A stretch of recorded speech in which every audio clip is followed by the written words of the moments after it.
You have to be able to grow your dogs up. Love what you do. Be passionate about it. Do whatever you can to learn to try to be better. That's probably the best thing. And sometimes that means stepping outside your comfort zone. Talk to people that have been successful with this, and what you're doing, Matt, right now with this show is you're bringing this together. Reach out to them, talk to them.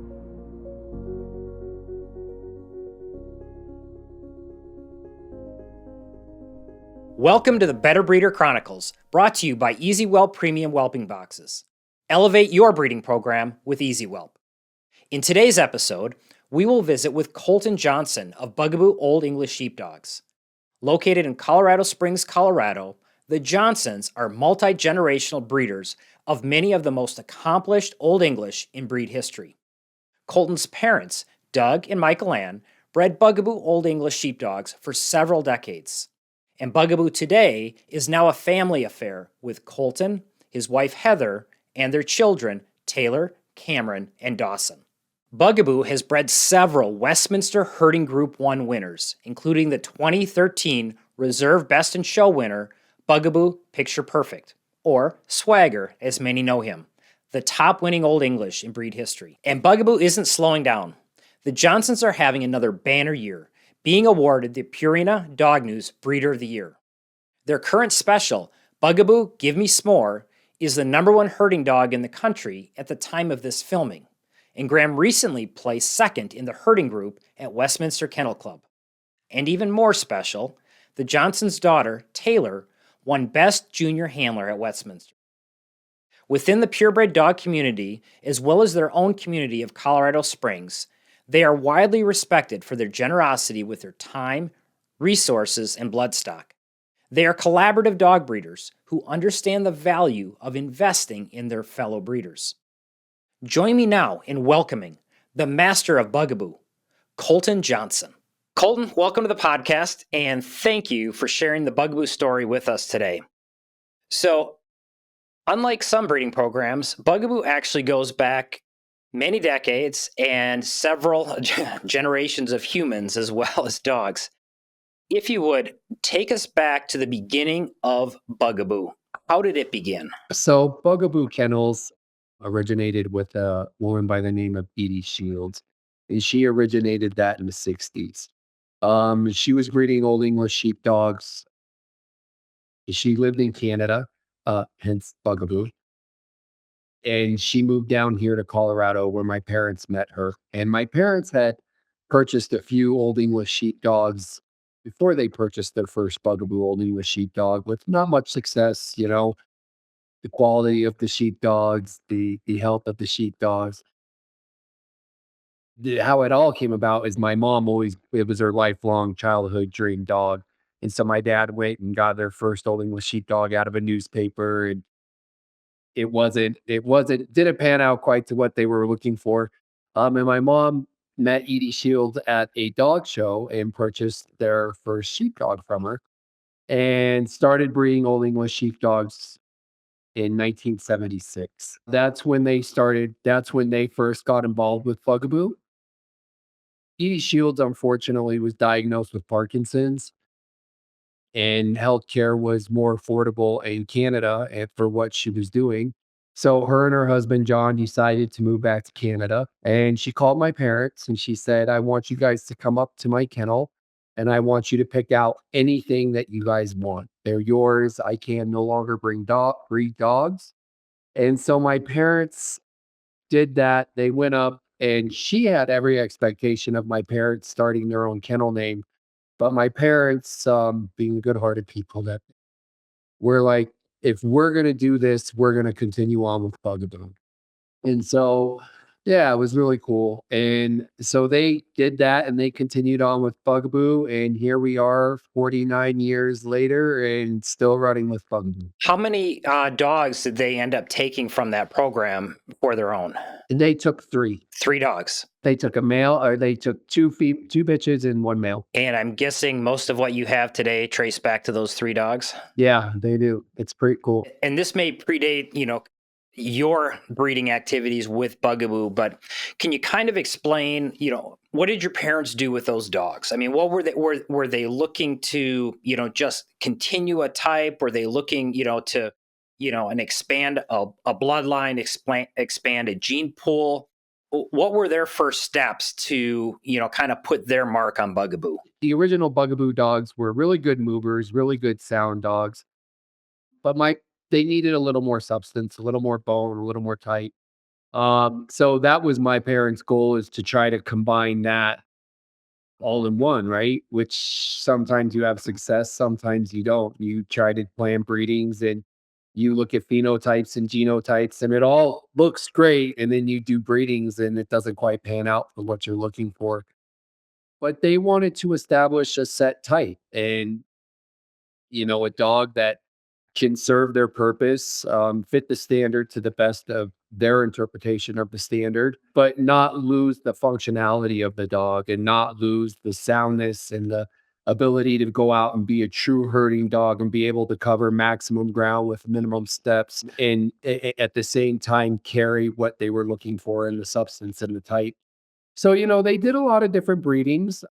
They back then, I think like a lot of people do when they first start breeding dogs, you outcross a lot and you do a lot of that because you don't quite understand the importance of line breeding. And that's really how you establish a type, by line breeding and going out and bringing in new blood for, you know, for what you need, but not bringing in totally different things on what your type is. You want to stick true to your type. And so you can keep it when you do your outcrosses. So that was something, they learned over time and they've passed on to me. And we continue to try to do is, do our line breedings and make sure that those are successful, because not only do you get your set type, but I have to be honest with you, that's where you get good health, you get good genetics, you establish a line, and they were successful with it. Do as they were looking to, outcrop, did they end up outcrossing to different places for different pieces, or did they find there were just certain families that were, more of a click with what they had? Matt, I think that's kind of something that is true in all cases, right?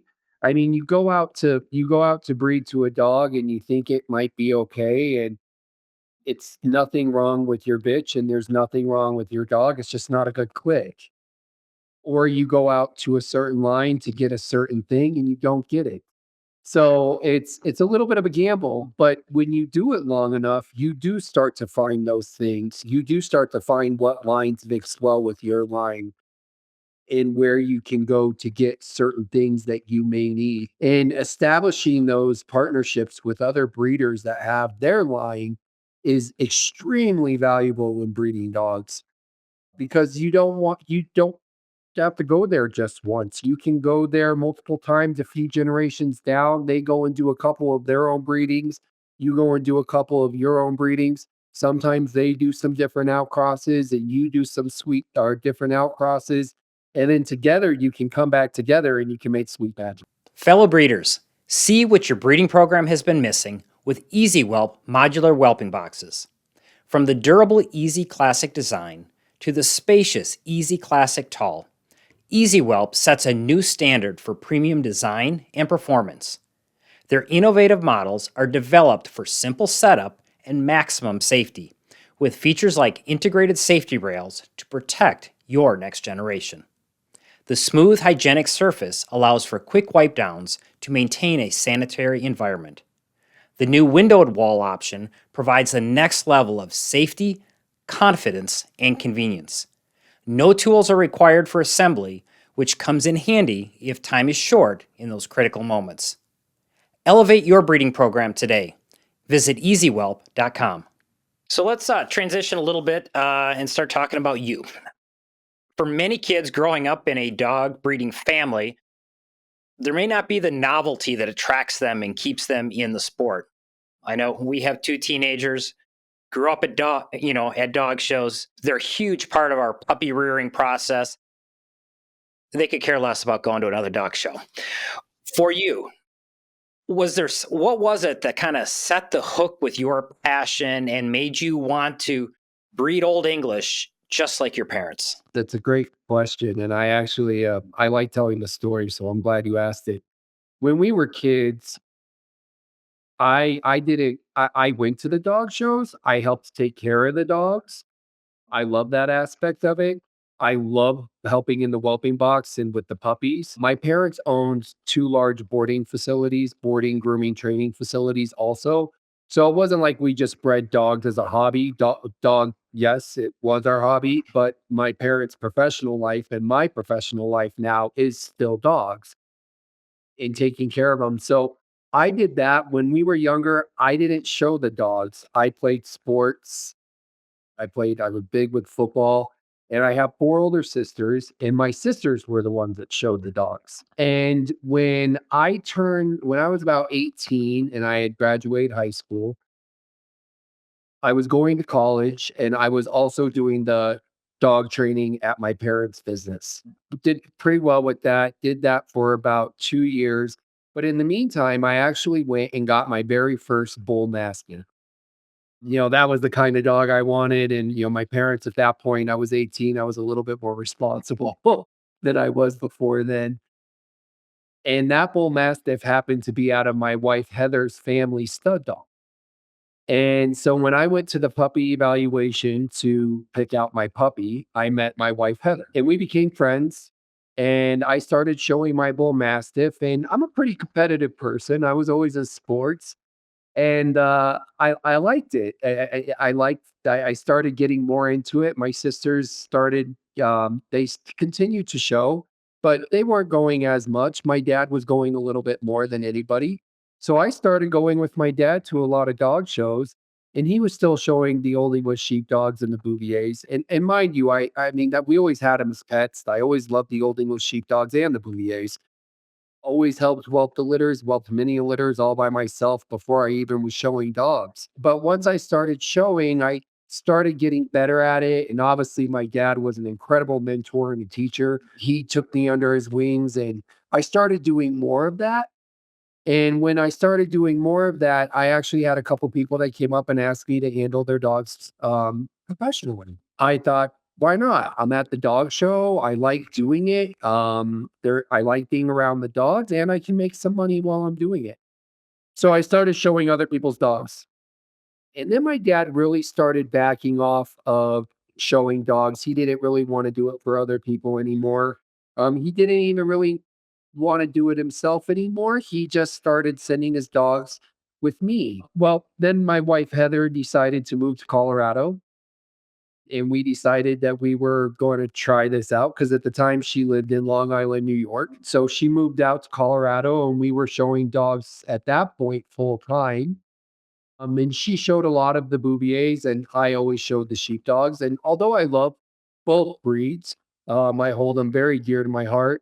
The Old English sheepdogs always just kind of, I love them. They're clown, they're happy, they're goofy, they love everybody. They don't take anything serious. Everything's just kind of a party. And I like that. I like the fact that I didn't have to convince a dog to like things. They just like them. So, obviously, I was attracted to them. So, the more I started to show them, on top of the fact of them being our pets and helping whelp litters, it really grew my love for them, and I started to become more and more attached to them to the point where and Heather did as well. We were spending time with them, and she really loved the sheepdogs and loved the same attributes that I loved about them. We bred our first bitch, Bugaboo's Georgie Girl, and she was great. She was awesome. She was the top winning bitch at the time, is what she accomplished with her record. And we bred her, and we got Bugaboo's picture perfect. And we just kept continuing and continuing. And now at this point, we are pretty much we do all of the breeding for Bugaboo Old English Sheepdogs. My parents are still obviously very involved. They come over. We have the kennel at our house, and all the dogs are at our house. And my parents have a couple at their house, but they've earned the right to only have a couple dogs at their house. They've gone through the whole process of running not just one breeding program, but two. And we just continued on with that. When it comes to mentors, you didn't have to look very far. You had two outstanding ones as parents. Tell us a little bit more about them and the impression they made on you as an aspiring breeder. My parents are pretty incredible people, not just as breeders, but just as humans. They were always there for my sisters and I, always did whatever they needed to for us, even though when we were kids, we may not have thought it. We always thought they always had five kids to be kennel help to take care of their dog. Kind of like my kids feel like now, so I can relate. But no, my parents are incredible and they have gone through so many highs and so many lows as breeders. And watching them go through it, you often, many of us often wonder, why do we do this? And it's so much work and so much time and so much money.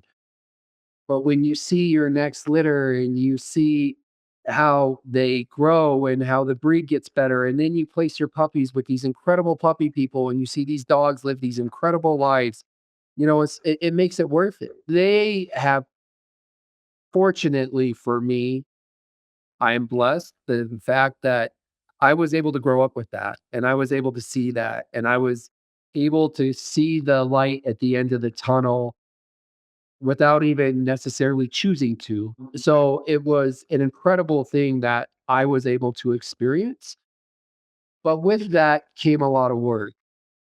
It's definitely not, the silver spoon. It's we lived our life taking care of dogs, taking care of puppies, taking care of all of that, and helping my parents be able to achieve their goals and what they were doing with their breeding program. And so now it's kind of cool because they still come over to our house and we evaluate litters. And when we're going to do breedings, we're able to talk to my parents about it. And we can pull out pedigrees and my parents can recognize dogs all the way back, and it's so incredible and such an asset that we're able to do that with my parents and have the mentors that we have in them. Well, and what a resource, what a sounding board. I mean, we often talk about breeder circles to actually have people, that are blood to be, that are going to be your biggest cheerleader to, provide you with ideas or insight. My mom still thinks we should keep them all.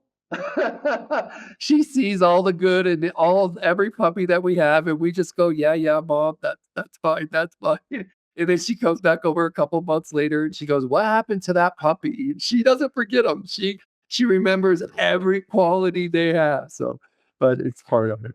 Were there any other individuals outside your family circle that have made a real impression on you as a breeder? There's a lot of people that have made an impression on me in dogs. And not just as breeders, but handlers that are breeders that we were able to become friends with over the years of being professional handlers. And then finding out that they bred dogs too, and they managed kennels and they managed breeding programs, right? And that was really, really cool. Suzanne Harrison came from Ba Lambs, and she has been an incredible mentor to us in Old English Sheepdogs. She's really, really helped us along the way. Woody Nelson was in Old English Sheepdogs. He's helped us along the way. Linda Jordan has helped us along the way. Those are just to list a few. But for handlers, Robin Novak, there's so many people that I mean I could go on and on of people that have been able to talk dogs with and been able to talk breeding with. And when you're a breeder and you're as passionate as what some of these breeders are, being able to bounce ideas and relate stories and situations and know that you're not alone, right? Like this isn't something you go through and it's not just happening to just you. This is something that happens to everyone. And especially when you get to your larger kennels that have breeding stock, that have dogs that, I can take three of my bitches three different ways and then be able to tie them back together and then be able to do something with those. You can't always have those conversations with everybody because unfortunately those kind of breeders are a dying breed in our sport. Knowing that there's other people out there like that you can relate to and you can talk to, it's really cool. So your breeding career kind of began in a unique, putting you in a unique position where you're basically inheriting an established bloodline and family. What breeding strategies have you used to take an established bloodline and then attempt to move it forward? So just try my best to make my parents proud. Right? You know, being able to be honest about your dogs, that's the key. And being able to know when you need to breed in and when you need to breed out, and when you breed in what you're breeding for, and when you breed out what you're breeding for. So taking all those things into account and then still trying to keep your type, still trying to keep what you believe your breed should be. And not everyone will agree with you, right? It's a subjective sport, it's a subjective thing that we're in, but we're passionate and we believe in what we've done and we want to maintain that. Obviously, always trying to improve. No dog is perfect. There's always something you can fix, which is probably part of the happiness and the madness of the science of it, right? You're always constantly trying to make things better. And you can't do that if you're not honest about your dogs. So being able to be honest and being able to move forward and do things like that, it's important. So, I guess taking the next step from that with being objective, selection is obviously a critical piece when you're producing multiple record breaking dogs as you've done. Can you share any insights into your selection process? And I know your mom wants to keep them all, but how you choose the individual dogs that you're going to move forward with? You have to be able to grow your dogs up. We don't just keep one dog from the litter. I mean, there's been times where we've ran on 3 or 4. I call them freshmen, JV, and varsity, right? Love it. So yeah. Love it. Yeah, so your freshman 8 to 12 weeks, you're pretty sure they're gone. But then your JV, you're after 12 weeks, they're gonna start to change. And sometimes they get better, sometimes they get worse, sometimes they lose things they had. Sometimes they don't really get things they ever had. So you run them on, and then at about a year, you start to figure out, okay, this might be JV. But then after a year, you have your varsity that you have to hold on to, right? And your varsity from a year to 2 years, that's when you have to really see what they're going to do. And there's sometimes, your varsity, you get them up to 18 months, you get them up to 2 years of age, and you're like, nope, they didn't get better. Things didn't change. But also understanding the line that you're working with, because I know with our line, and they're gonna take a while to body out. They're gonna take a while for their chest to drop and for those hands to come in. We have a little more leg underneath our dogs, so they might look a little leggier for a while before everything kind of drops and fills in. And we've bred to other lines where it's just the opposite, right? They're a little bit more of a lower station dog, and they're more of a super compact dog. And those dogs are gonna go through different growth spurts and look different ways. So being able to understand what you're working with in your line, grow them up and give them time. I promise you, they are not all stars that come out of the kennel. We go through dogs, we grow dogs up. Some dogs, and I always say this, I like their pedigree more than I like them. So in our breeding program, I'm going to grow them up and I'm going to get them finished and I'm going to help test them and I'm going to use them. If it's a male, I'll usually try to breed to them live one time and then I'll get them collected a couple times and then I'll neuter them and I'll find them a great pet because I can't keep them all, right? If I keep them all, then I'm never going to have any room for any of the other ones. For our bitches, if I love the pedigree more than I love her, and I know that maybe if she's bred the right way, I can get maybe something that I'm looking for. And we do that. And I'll be honest with you, those have been some of our best brood bitches and stud dogs. It's not always the most glamorous brother or sister or whatever like that. Sometimes it's the one that you just finished and you bred and you placed, and that's part of being a breeder. You can't just keep that one puppy at 8 weeks because you thought that puppy was gonna be the pick of the litter, because there have been many a times where that 3rd or 4th pick puppy surpasses that 1st pick puppy. Absolutely. I got to say, I love the football analogy. Personally, I've always had a football analogy myself for running a breeding program, in that I've always viewed it as you are the GM of an NFL roster. And if you aren't constantly turning over the bottom half of that roster, you're not improving. And always be looking to, how do we make this team, one dog better, whether that's, making those decisions that, this dog's never getting off the JV. This dog's, might get used, but they're getting moved on. We need to replace this dog with something better. So interesting. We both have football analogies for our breeding programs. And I like your analogy. That's good. I haven't heard that before, but it's true, right? You have to detach your heartstrings, and it's the same as running a professional team, right? Absolutely. You have to do what's best for the team, and it's nothing against, maybe that player or that dog. They're a great dog, but they're not what's gonna move you forward in the way that you wanna move forward. So sometimes you don't get what you want from them, but sometimes you do, right? If you use them in your breeding program. Also, what's going to separate the great breeders from the rest is that breeder's intuition to know which ones are the right and wrong dogs to move forward with. Like you said, it may not just be the ones that are having the most success in the ring. It might be that brother, that sister that is the next piece. Absolutely. And there's sometimes we do a litter and we don't keep any, that sometimes happens. We'll grow them up. I mean, we never make that decision at 8 weeks. I can promise you that. We don't even make that decision at 12 weeks. But by the time they get to a year, we might have held on to a couple and we're like, man, this breeding did not work. We all have them.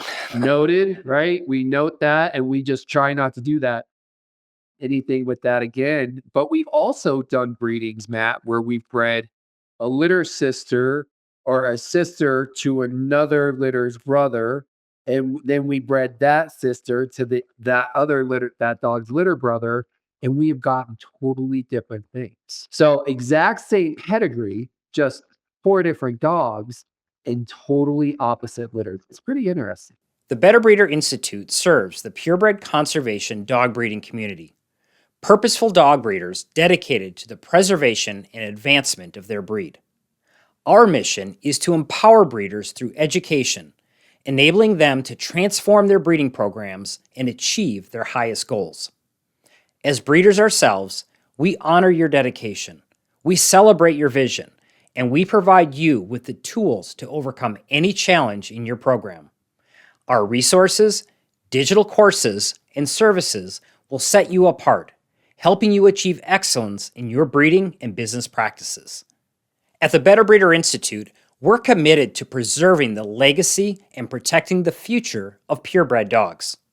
We're shaping a future where conservation breeders are recognized as the best source for healthy, beautiful, and predictable puppies. Learn how to strengthen your breeding program at betterbreeder.org.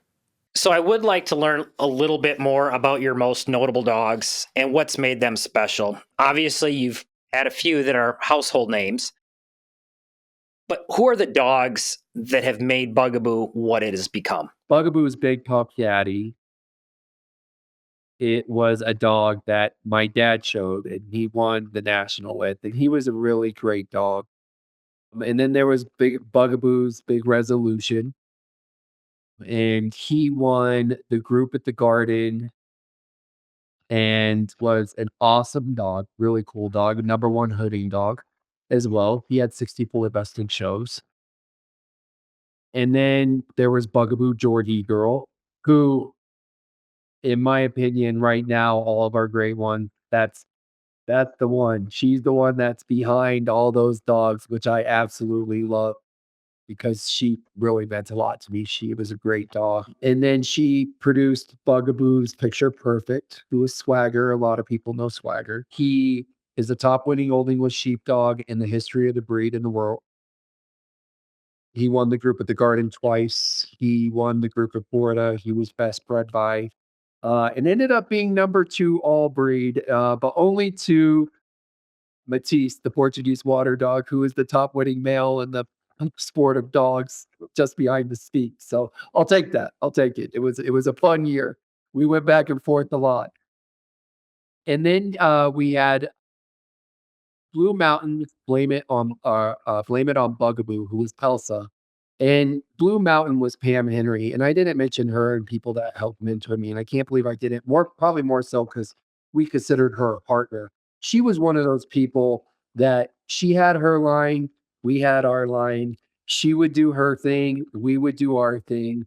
But Bugaboo's big resolution was also our combination. So Okay. whenever we did breedings, man, it made sweet magic. We used to joke all the time, and it was cool. It was like we were going out, but then you go like 4 or 5 generations back, and there would be some of our dogs or some of her dogs, and then we were able to tie them back together. It was really cool. And then we had Bugaboo's Courage of Conviction, and he won the group at the Garden and was a multiple Best in Show winner. And he was but Blue Mountain, Blame It on Bugaboo, who, I apologize, she was the top winning bitch of all time. She ended up beating her grandmother's record, Georgie Girl, and with 64 Best in Shows. So she ended up being the top winning bitch of all time. And then she produced with Bugaboo's Courage of Conviction, our new dog, who is Bugaboo's Give Me Some More. And Bugaboo's Give Me Some More is a really cool dog. If what's really cool about him is he's kind of a product of all these great dogs, right? They've been able to just get passed down from the breeding to the breedings to the breedings. And it's like all of our old dogs gave us a gift, right? And they said, okay, well, if you could have combined all of us into what you wanted us to be, here you go. So he's really great. And he just recently got a group 2 at the Westminster Dog Show, and we started showing him, and he's currently the number 1 herding dog. He's a gorgeous dog. I've been following him from a distance, and just congratulations on all the success that's coming to him so quickly. So I'm going to take off the breeder hat and put on the dad hat, which I wear more often than my breeder hat these days. Your daughter went best junior at Westminster. As a dog show family, I can only imagine what that moment was like. What does that mean to you? Oh, it was incredible.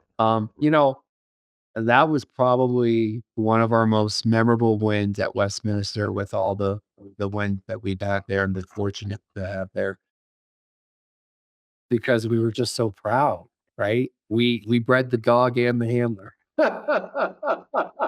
So it was really cool. And our other daughter, Cameron, is very involved in dog shows. And I'm so proud of them, and they work so hard. My son Dawson is a little more like me. He plays football. He loves the dogs. He loves the puppies. He helps us out around the house. But when we go to the dog show, it's I'm hungry. Um, when are we leaving? And can we throw the football?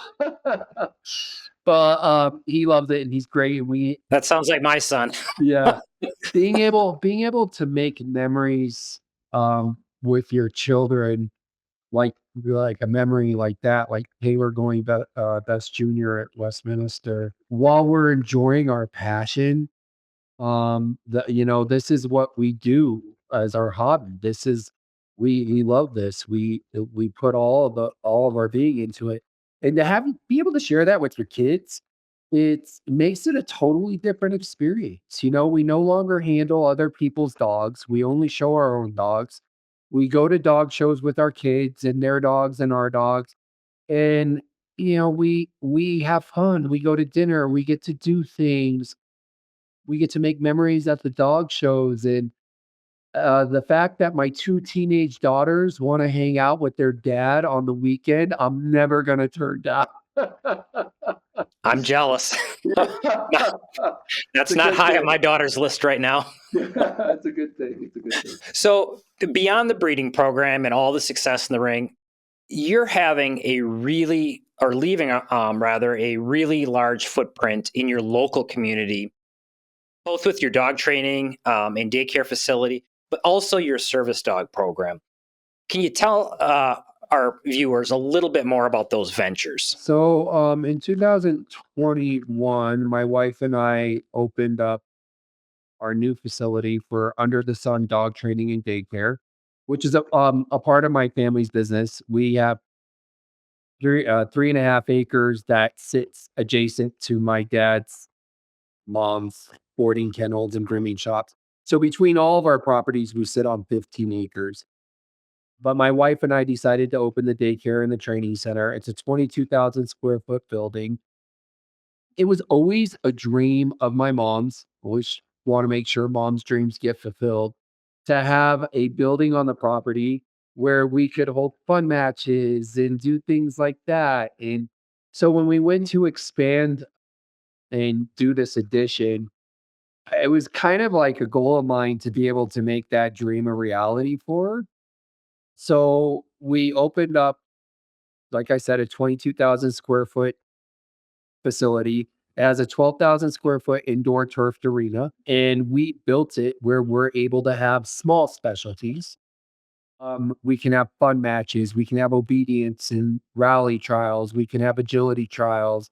We can do all of that. But, we also still, the pet business, the pet care business is how we make our money. So taking care of pet dogs. So the doggy daycare aspect it has been very good to us. And then the dog training is really cool. I mean, what's cool about it is we've been able to combine the purebred competitive dog world and the pet dog. So we have people with mixed breeds doing agility. We have people that don't have a show dog, but they're getting into it and their breeder referred them to our facility and now they're competing in obedience and rally. So we were able to not just do pet dog training, but we do everything from puppy kindergarten to advanced obedience.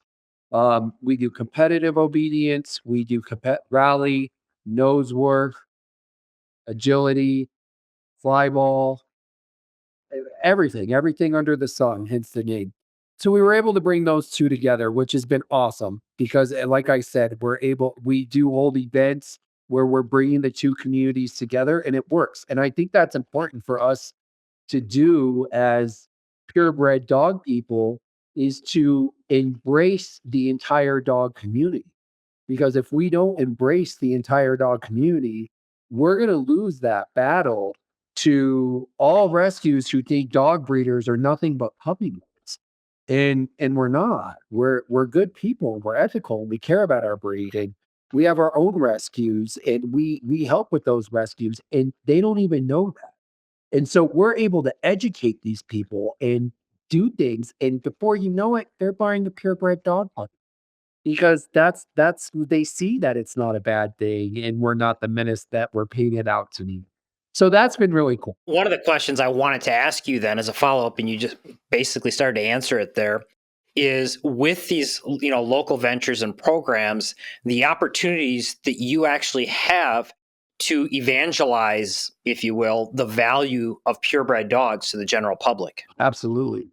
We have I can't even count how many people that used to have doodles that now have Old English sheepdogs. Just because they started coming to our facility and they started seeing our dogs and they're like, wait a minute, they're clipped down, they're not in full hair because we don't keep them all in full hair. And they're like, "Oh my gosh, that is the cutest dog I've ever seen." And then we're able to educate them and, "Hey, these dogs have hair, not fur too. And if you clip them down, they're really not a lot of work and they're health tested and they're purpose bred. And we put a lot of work into this. And oh, guess what? They're not as much money as that doodle." And before you know it, they're sold. So a lot of people, but we also did like a meet the breeds event at our facility where we had Colorado Springs Kennel Club came in and hosted a meet the breeds and it got advertised throughout. So many of our clients came and people through the community came that knew about our facility, but let's meet the breeds. Oh, you mean we get to go and meet a bunch of dogs? And they were able to come and get educated, and people were able to sell puppies. I mean, they literally were getting people that were interested in their breed. It was awesome. So being able to have that facility, like I said, it's been able to link the two worlds together.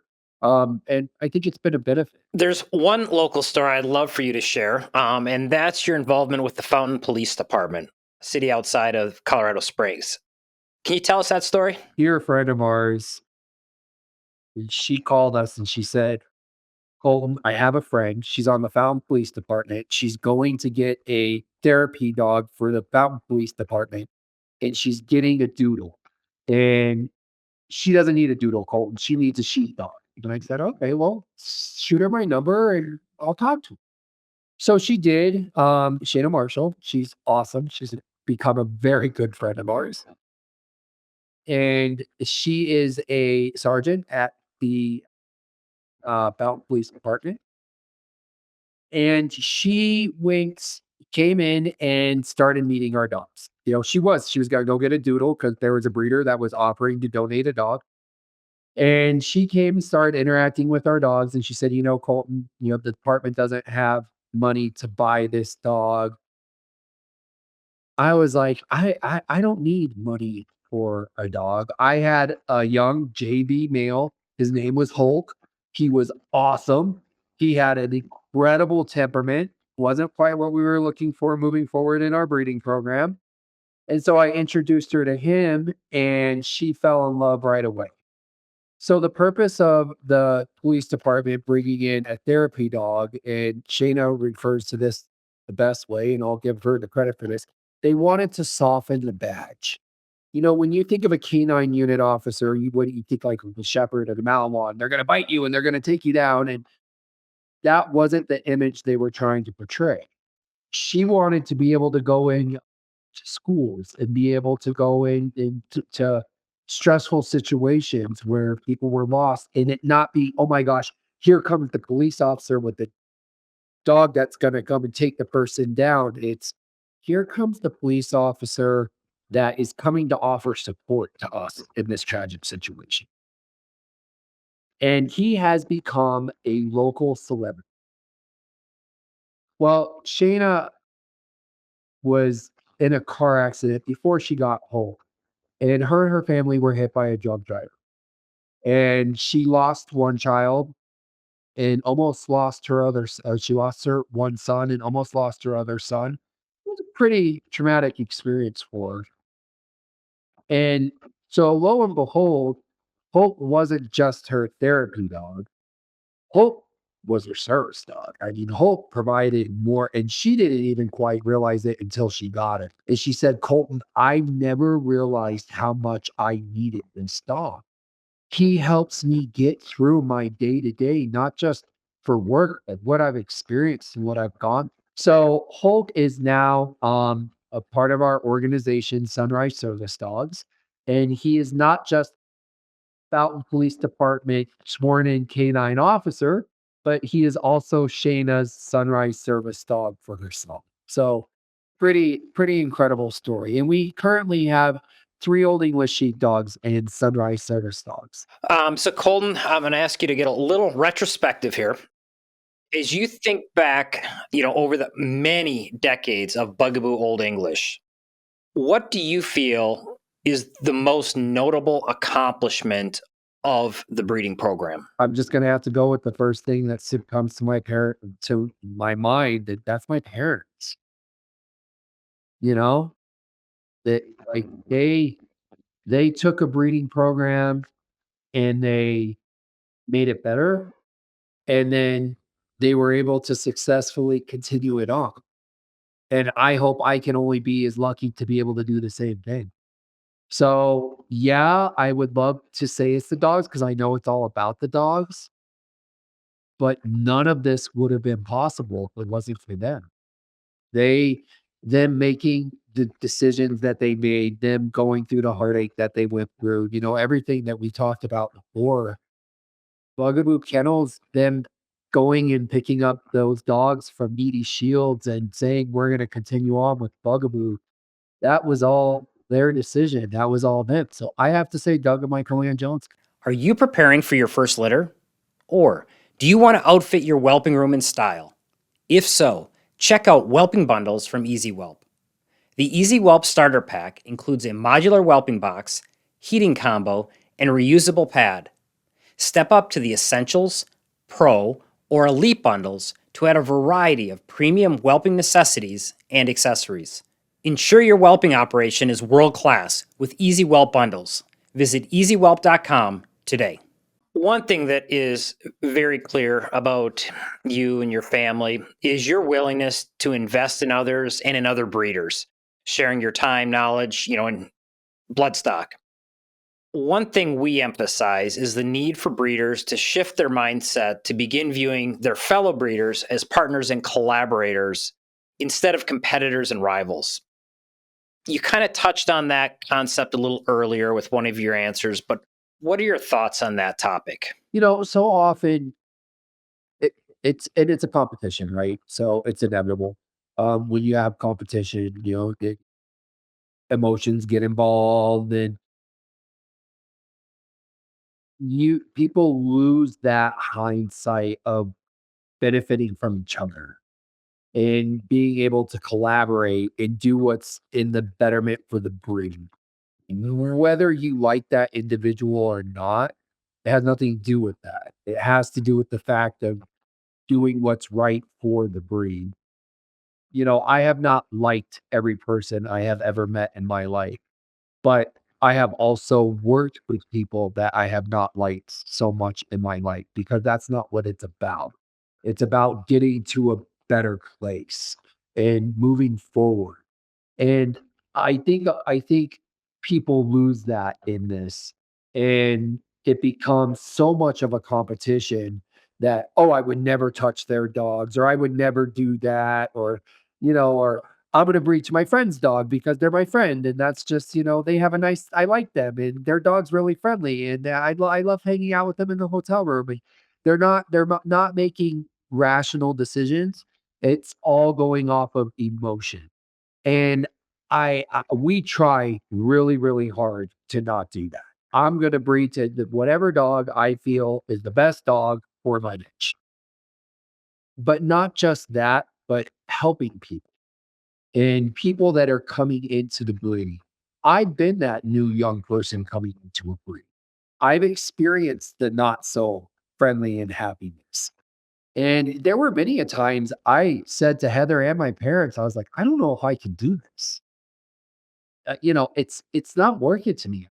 I have other things in my life I could do, but you know what brought me back to it, Matt, was my dogs. I'm like, wait a minute, I'm not doing this, right? I'm not even doing this for me. I'm doing this for my dogs, and I'm doing this for the breed. I'm not going to allow people to scare me away or push me away or intimidate me away. If they don't want to be around me or they don't want to breed dogs with me, that's okay. I'm going to continue to do what I'm doing, and I'm going to find the people out there that do, because they do exist. There are people out there that want to help people. You just have to find them. And, don't always believe what you hear. Remember, there's always two sides to a story, right? And that's always important to newcomers coming in because breeders and dogs can become very cliquey. And you welcome in a newcomer, and all of a sudden that newcomer becomes a part of a clique. And that clique might not like the other clique or might not like that person. And people, it's like the game of telephone. They might have heard something that their friend heard something that their friend heard something that their friend heard something about that person or whatever. And they repeat it. That doesn't necessarily mean it's true. Or there's also another side to a story, and you should probably hear that other side to the story before you make up your own mind and cut your nose off to spite. You can't be mad or angry at someone just because they win. You have to understand can't you can't do things you can't win a lot with bad dogs. It doesn't work. There has to be something there. You can't consistently put out a style of dog if you breed bad dogs. You have to be able to accept that, and finding the people that understand that and have been in those shoes. Because when we talk with some of the older breeders in the breed, and They're like, "Oh, the successful breeding kennels from while years ago. Oh, I remember going through that myself." Everyone experiences it. And it's not good for the breed. It's not good for the dogs. It's not good for us moving forward and doing it. At this point in your career in purebred dogs, what do you view as the most significant current challenge in the sport? Proper mentorship. We have people breeding dogs that don't even probably know proper structure. I mean, I've talked with people that are breeders and, you're going over 'em with their dogs and they don't even know what an upper arm is. And you're like, "Oh," and you're like, "You mean the shoulder?" I'm like, "Well, part of the shoulder." Um, right? So people are not mentoring people properly. And I also see that just through our business, right? Like I have people that come in that bought a dog and they need help, and we have no problem helping them. But sometimes I ask them, I'm saying, "Well, what does your breeder think?" Or, "Oh, my breeder, I don't know. They haven't really told me."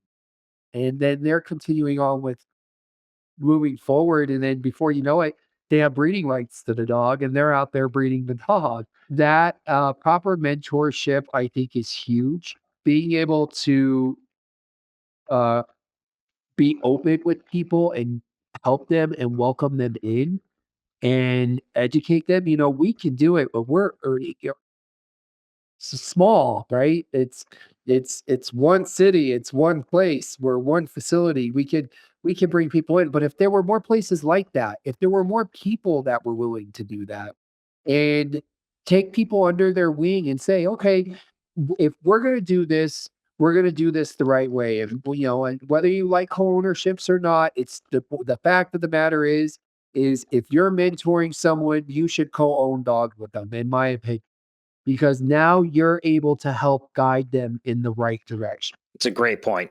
Being able to follow through with what you're what you're committing to with a puppy buyer, and that's your line, right?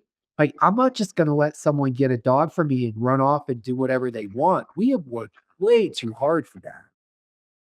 Now, we've had a few people that we have mentored, and they now have their own life. And that's great, and we're very happy for them, and we still breed dogs together. But, you wanna be able to help people so they can get there and good have good dogs, be able to I'm not just gonna sell you, "Oh, yeah, this could be a show dog," and it's not, or they don't turn out, and, life's not a crystal ball. But here's another point, you can't buy a show puppy from us from 8 to 12 weeks. If you wanna buy a show puppy from us, that dog's gonna be at least 6 months to a year, because we need to know what that dog's gonna look like. Only because I know what's gonna happen, you're gonna get attached to the dog, and then you're not gonna wanna part with the dog, and then you're like, "Well, can I still show the dog anyways? Can I still breed the dog anyways?" And that's not what we're trying to do. We wanna try to move forward with the dogs that are going to benefit the breed. On the flip side, what has you optimistic about the future of purebred dogs? I'm a little concerned about breeders, but real breeders, breeders that have a line and have breeding stock. It concerns me because even though we're hobby breeders, we have a line, but not being able to put the dogs out there, mentor people properly, and do things. You have maybe someone that got a show dog that bred 1 litter a year, and then they're moving forward and they're not placing those dogs right. That's how you lose people. So, the and you might wanna even call them a larger breeder. That concerns me. I mean, I remember when I was a kid, when my parents went to breed to a dog, they would go to some of these kennels and we would walk in and they'd even know who they were breeding their bitch to. And they would have 4 or 5 different stud dogs. And my parents would be going over the dogs and watching them all move. And sometimes they would end up breeding to a dog that they didn't even go there for. It was the dog that they didn't see. Right. So you don't see that anymore. It's different for me from what I was used to. So I'm a little concerned about that. I don't know if I necessarily see that entries at dog shows are going down. What I do see is we have a lot of dog shows. And not in all regions, right? Like where I am in Colorado, that's not the case. But you go out sometimes to the East Coast and you can go to 5 different dog shows within 3 hours, and then those dog shows are 400 dog shows. I would like to see the sport getting back to having just big shows. You know what I mean? Where people like used to, where you used to have to go and compete to get majors, not go to a 400 or 500 dog show, build your own major of whatever you wanted, or even showing down a shaved down dog or something like that, or a dog that you just pulled out just so your other dog can get a major and finish so you can breed them. I don't think that's a good spot for us to be in. So those are probably my two biggest concerns. What do you believe our fellow breeders should be focused on right now? The betterment of the breed. I mean, just when working together, right? Being honest about your dogs, pretty much everything we just talked about. I think that needs to be the biggest thing is doing what's best for your breed.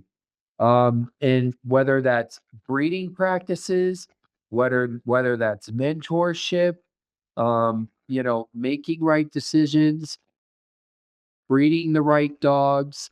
It's all about that. So it's for do what's the best for your breed, not for you personally, the breed. To that aspiring breeder who's listening to the Bugaboo story today, if there was one thing you'd hope they'd take away from your story that could help them in their own journey, what would it be? Love what you do. Love it. Be passionate about it. Do whatever you can to learn to try to be better. That's probably the best thing. And sometimes that means stepping outside your comfort zone. Sometimes that means talking to people that you might not normally talk to and picking their brain. One of my favorite people in the world to talk to is Peggy Hemming with Pouch Co. She's phenomenal. I love talking to breeders like that. So talk to people that have been successful with this, and what you're doing, Matt, right now with this show is you're bringing this together. Reach out to them, talk to them. I have I will talk breeding dogs all day long when I'm at a dog show. I love it. I think it's great. I love when people can bring pedigrees and say, what would you do here? What would you do there? And not that you have to listen to what that person would do, but it's just interesting to hear different ideas and why, right? Why would you do that? And what would you fix? So that would probably be the biggest. And last question. After your breeding days are done, how do you want breed history to remember Bugaboo? I don't know. Hopefully one that helped the breed, did things for the breed, you know? They remember I would love it to be remembered as, "Oh my gosh, do you remember that line? And that was a great line, and they did so much for these dogs, and, oh, your dog has Bugaboo behind it. Oh my gosh, that's great." I would love to have that. Not Colton and Heather Johnson or Doug and Michael and Bugaboo, right? Like, that's what you have behind your dog because of the quality of the dogs. That's what I hope you can remember.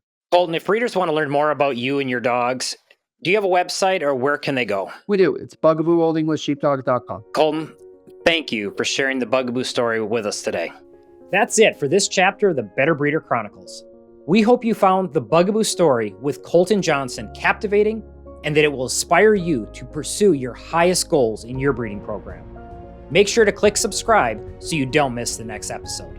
At the Better Breeder Institute, we encourage all conservation dog breeders to embrace your fellow breeders as partners and collaborators rather than competitors and rivals.